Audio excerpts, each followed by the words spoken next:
A los jóvenes, saludos, sean bienvenidos en esta oportunidad a un nuevo video basado en los movimientos en el plano. Seguimos trabajando la unidad de mecánica, pero en esta oportunidad vamos a hablar sobre una combinación de los movimientos que ya estudiamos anteriormente, como son los movimientos horizontales y los movimientos verticales. Recordemos que para estos dos tipos de movimientos, por ejemplo, para el horizontal, estudiamos los que son los movimientos rectilíneos uniformes y los movimientos rectilíneos uniformemente variados. En el vertical trabajamos con la caída libre y con los lanzamientos de cuerpos de manera vertical. Para estos dos tipos de movimientos era importante reconocer aquellos movimientos que mantenían una velocidad constante, como son los uniformes, y aquellos que eran variados tenían un movimiento acelerado y un movimiento retardado. Los movimientos en el plano, que es el tema número 6 que estaremos desarrollando, son movimientos que toman una combinación tanto de los movimientos horizontales como los movimientos verticales. Esto quiere decir que los cuerpos se van a desplazar de estas dos maneras al mismo momento. El primer objetivo que estaremos desarrollando son los movimientos en el plano con velocidad constante. Ahora bien, para los movimientos en el plano es importante que volvamos al punto de los vectores, porque en este tipo de desarrollo o este tipo de contenido es importante que abordemos la situación mediante el uso de los vectores. Ahora bien, la imagen que les estoy presentando a continuación es una representación que indica el desplazamiento de un cuerpo. En este caso vamos a imaginar que tengo un barco que se ubica aquí en el punto origen y que se quiere desplazar hacia el punto B, que viene siendo la orilla de un río. Entonces el barco se va a desplazar, o una lancha se va a desplazar hasta llegar al punto B, que es la orilla del río. Pero el barco se va a desplazar muy bien con una velocidad, la que llamaremos velocidad en el eje X, pero el río no está no está quieto, o sea, no está estático, sino que este posee una corriente, y esa corriente se va a desplazar desde el sur hacia el norte, es decir, desde la parte baja hacia la parte alta. Esta velocidad o esta corriente la vamos a representar por esta variable, que sería BY, que esto representa no más que el eje X y este es el eje Y. Esto viene siendo lo que es un plano cartesiano con mi eje X, con mi eje Y. Este sería solamente mi primer cuadrante. Ahora bien, si yo tomo en cuenta estos dos movimientos, tanto el horizontal como el vertical, estamos en presencia de un movimiento en el plano o el movimiento de dos dimensiones. El barco o la lancha en este caso va a hacer un desplazamiento de manera inclinada y no va a llegar a la orilla del río en el punto B, sino que lo hará en el punto C, porque se encuentra empujado por una fuerza que viene siendo la corriente del río. Ahora, como hay dos movimientos en esta experiencia, debo entender que estos dos movimientos se van a desarrollar de manera independiente. Un movimiento no va a depender de otro. Si el barco o la lancha aumenta su velocidad, no quiere decir que la corriente debería aumentar o disminuir su velocidad. O sea, él mantendrá su velocidad muy particular y no depende de la velocidad del barco. Entonces, la misma ocurre de manera contraria. Entonces, un movimiento no va a depender de otro, sino que ellos van a ser independientes entre sí. Y bueno, para nuestro ejemplo que estamos dando, estos dos movimientos tienen una forma o una dirección perpendicular entre sí. Ahora, entendiendo que cada movimiento se va a manejar de manera muy independiente, yo debo de calcular operaciones independientes. O sea, el movimiento horizontal es una cosa y el movimiento vertical es otra. pero que ambas unidas me generan un movimiento resultante. Ahora volvemos al ejemplo anterior de esta lancha que quiere cruzar el río, que se encuentra en el punto origen y quiere pasar al punto B. Él no lo va a hacer así directamente, a menos que la corriente del río no sea tan fuerte. Pero si es una corriente que empuja el barco, entonces el barco se va a desplazar de manera inclinada, generando una velocidad resultante. Entonces aquí esta Bx va a representar la velocidad de la lancha, esta By va a representar la velocidad del río, y esta sería la velocidad resultante, que viene siendo la velocidad que es una sumatoria tanto de la velocidad del barco, que es horizontal, con la velocidad del río, que es vertical. Eso matemáticamente se logra o se puede calcular mediante el uso del módulo del vector.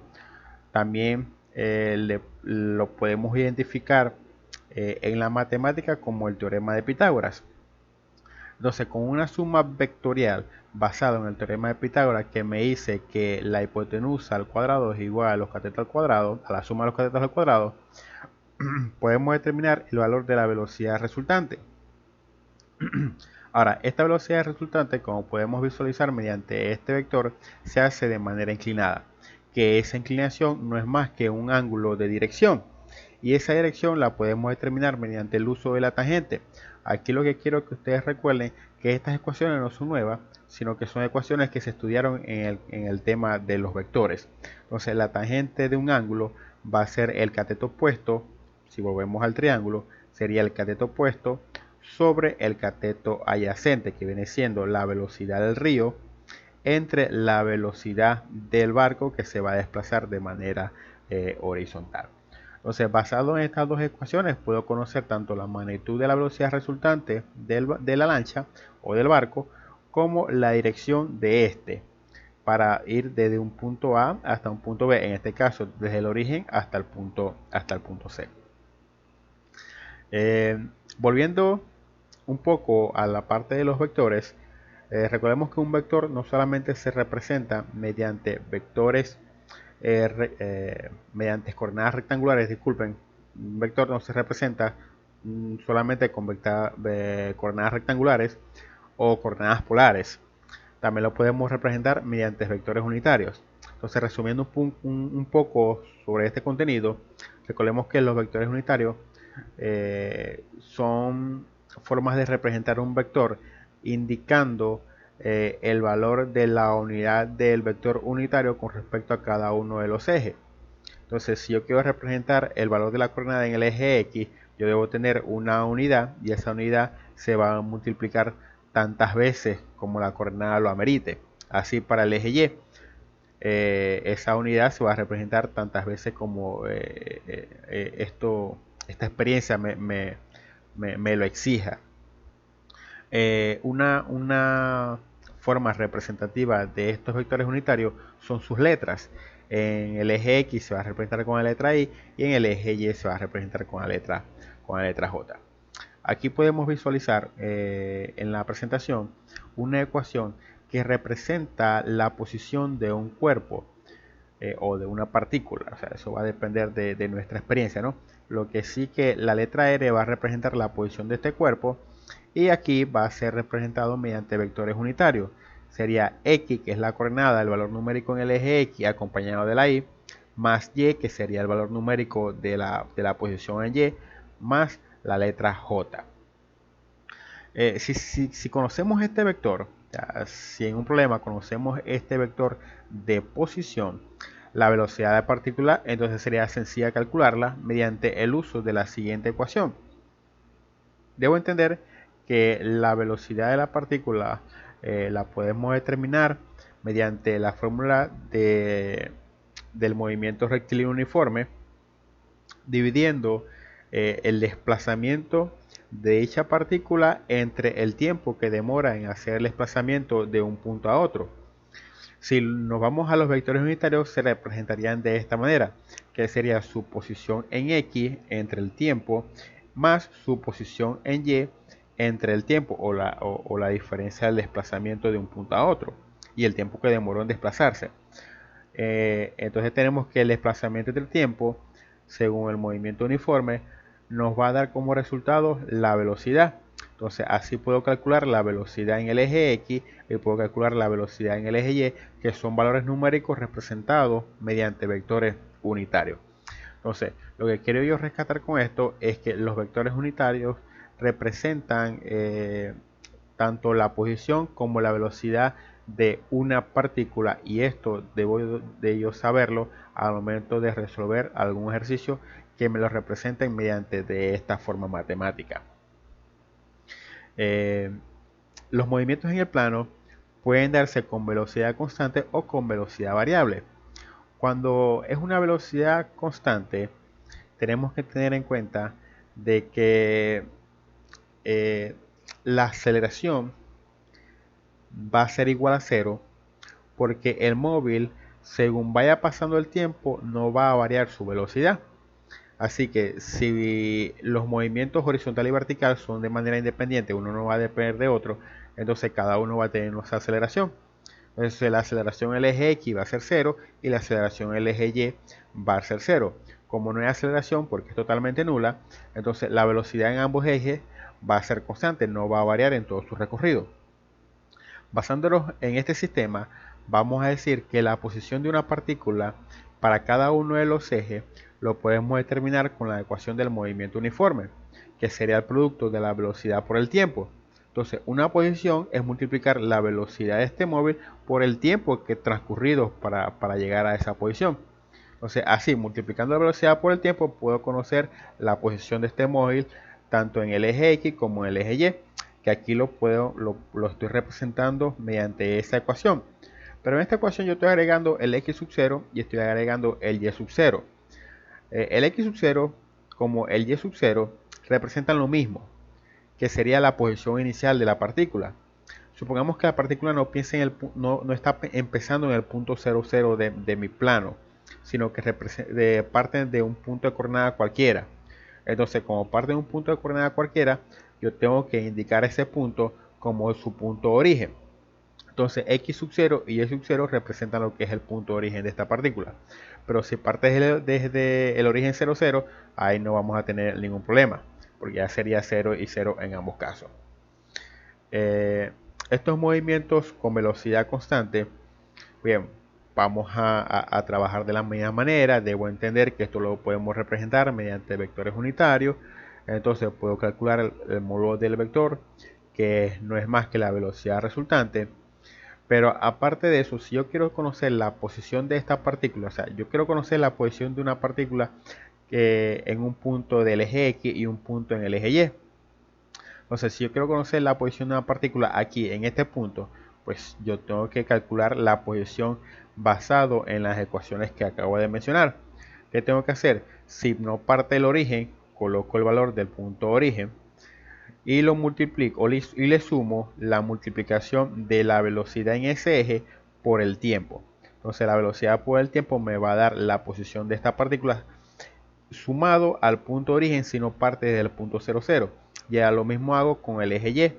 Para saber la posición del eje Y lo que hago pues lo mismo, multiplicar la velocidad por tiempo del eje Y más la posición de origen si no es la posición 0, 0. De esta manera puedo conocer la posición de una partícula basado en las ecuaciones del movimiento rectilíneo uniforme. Como les mencioné, si la posición es el origen 0, 0, ya el cálculo sería más sencillo porque obviáramos cualquier posición distinta y simplemente tengo que multiplicar la velocidad por el tiempo. A ver, esto es para los movimientos que son constantes, cuando la velocidad no varía y la aceleración es 0. Pero ¿qué pasa cuando sí hay aceleración? Cuando hay aceleración debo entender que la velocidad puede variar de un punto a otro, o sea, puede ir en aumento o puede ir disminuyendo.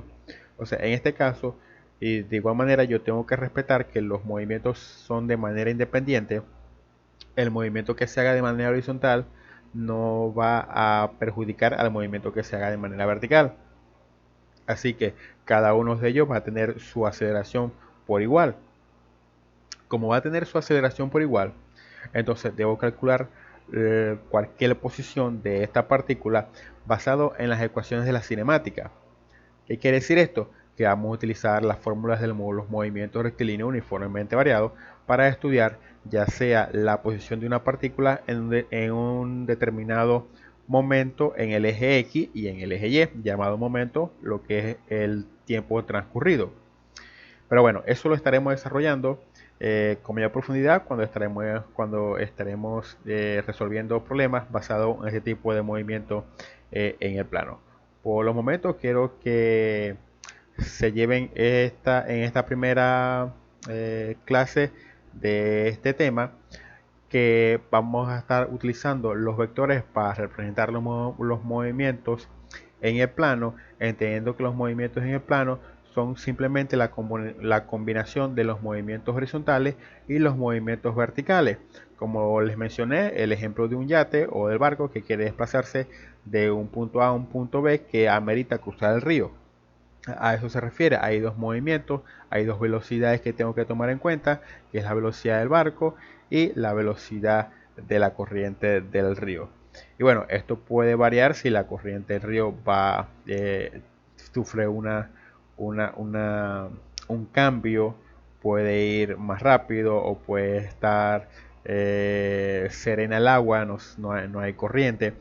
Y bueno, estoy aquí un poquito sacando más conclusiones. Pero vuelvo y repito, esto lo estaremos desarrollando mientras estaremos avanzando y resolviendo problemas con respecto a esto.